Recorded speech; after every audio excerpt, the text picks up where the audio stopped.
It was Christmas on the island of Sodor. All the engines were working hard. Thomas and Toby were busy carrying people and parcels up and down the branch line. Everyone was happy. Only the coaches, Annie and Clarabelle, were complaining. "It's always the same before Christmas," they groaned. "We feel so full. We feel so full." "Oh, come on," said Thomas. "Where's your festive spirit? Christmas Day is almost here." By the side of the track was a little cottage with a familiar figure waving to them. "It's Mrs. Kindly," whistled Thomas. "Beep, beep! Happy Christmas!" Thomas always felt better for seeing her. "Christmas just wouldn't be Christmas without Mrs. Kindly," he said to himself. When work was over, Thomas went to see the other engines. All their coats had been polished. "Huh," said Gordon. "Just look at us. Your driver will have to work fast to get you as smart as us." "Never mind that," replied Thomas. "I've something important to say. Do you realize it's been a whole year since Mrs. Kindly saved us from a nasty accident?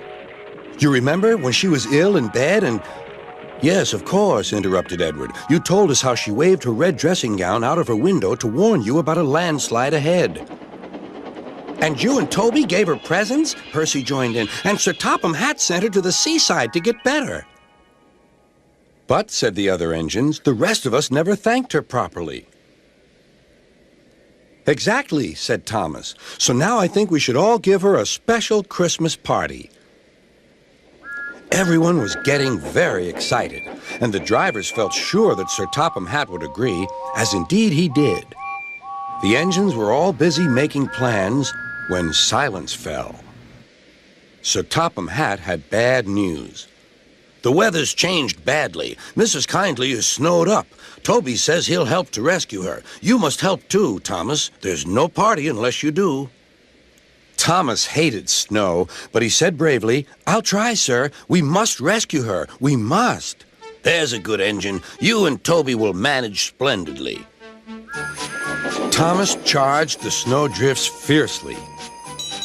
Sometimes he swept them aside, sometimes they stuck fast, and the men had to loosen them.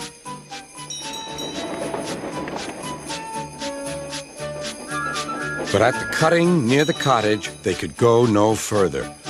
"Look at that!" exclaimed Thomas's fireman. "Beep, beep! Here we are!" An answering wave came from an upstairs window. Then they heard a familiar sound. "That's Terence, the tractor," said Thomas. "He's come to help too." Sure enough, Terence had a snowplow and was working hard to clear a patch to the railroad line and safety. At long last, the rescue was complete. Percy took the tired workmen home. Terence said goodbye to Mrs. Kindly and promised to take care of her cottage as he watched them all set off.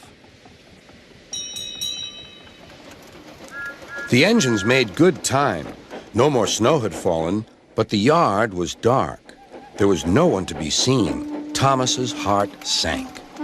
Suddenly, all the lights went on. What a marvelous sight awaited Mrs. Kindly. "Well done," said Sir Topham Hatt. "I'm really proud of you all." Mrs. Kindly especially thanked the smaller engines. "Thomas and Toby are old friends," she said. "And now, Percy, you are my friend too." Percy was very pleased. "3 cheers for Mrs. Kindly," he called. "Beep, beep, beep." They all whistled. "We wish you a Merry Christmas, we wish you a Merry Christmas, we wish you a Merry Christmas and a Happy New Year." Thomas the tank engine and his friends thought it was the best Christmas ever, and Mrs. Kindly could think of nowhere she would rather live than here with them on the island of Sodor.